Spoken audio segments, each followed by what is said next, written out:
Hey, this is Mrs. Reichelt, and our next video on the digestive system covers nutrition. So we'll go ahead and get started. So a nutrient is any substance that's used by the body for growth, maintenance, as well as repair. So you have some major nutrients and you have some minor nutrients. The major ones are things like carbohydrates, lipids, proteins, and water. Carbs are typically going to be sugars or starches.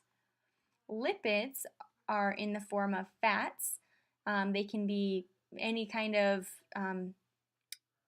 fat, really. They can be a triglyceride, they can be a saturated or unsaturated fat. And then proteins are going to be any type of meat, eggs, those kinds of things, peanut butter. And then water. I don't know if we have to probably talk about that, but water, you're between 60 and 70% water, so it's a major nutrient for your body. Most of your chemical reactions in your body occur in water, so I'll just put your chemical reactions occur there. And then your minor nutrients are going to be things like vitamins as well as minerals. So there's 5 basic food groups among the major nutrients. So you have fruits and vegetables and grains, and I'm going to basically, your major fruits are going to be a carbohydrate source. Vegetables, also carbohydrates. They are complex carbs, so be aware of that. They're not simple ones. They're the ones that are really good for you, so complex carbs. Then you have grains, which include carbs, proteins, as well as vitamins. And then you have milk products and meats and meat alternatives. So milk products are going to be giving you, so I guess examples are going to be milk, yogurt, cheese. They give you protein, fats, vitamins, those sorts of things. Meats and meat alternatives will be fish, poultry, eggs, seeds, nuts, nut butter, soy. Gives you proteins, vitamins, as well as minerals. So if you want to look at each of these tables a little bit more in detail, you're welcome to, but certainly not required. I think most of the time, by the time you get to a nut and fizz, you kind of know what the basic food groups are.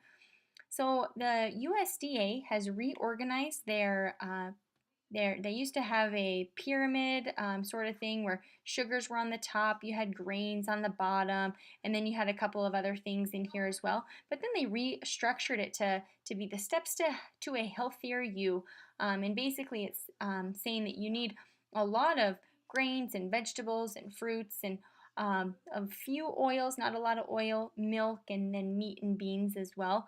And it's just trying to be a little bit more personalized rather than actual portions, that sort of thing. It'll just say the steps to healthier you. If you want to look up more information, you're welcome to go to mypyramid.gov, and it'll give you a pyramid that's directly or specifically related to you and your body type. So the dietary sources of your major nutrients, you have carbs as one. Most carbohydrates are derived from plants. Exceptions of those are lactose, that's milk that comes, or sugar that comes from milk. Also, small amounts of glycogens in meat contain a lactose, or not lactose, but a type of carbohydrate. Then we have lipids. Lipids that are saturated come from animal products. These are the ones that are going to be solid at room temperature.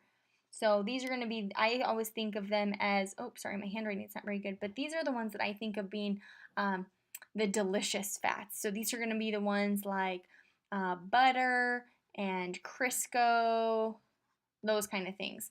Unsaturated fats come from nuts, seeds, and vegetable oils.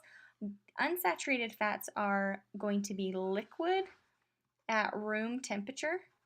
These typically are the healthier fats. I guess a non-example, it's an unsaturated fat, but it's a solid, is going to be coconut oil. That's one of the only ones I can think of that's actually solid at room temperature. Most of your unsaturated fats are liquid at room temperature. Typically, the unsaturated fats are known as the healthy fats. The difference between saturated and unsaturated fats has to do with their hydrogen bonds. So basically, a saturated fat doesn't have any more hydrogens that it can be added to, whereas unsaturated fats are going to have carbon with double bonds.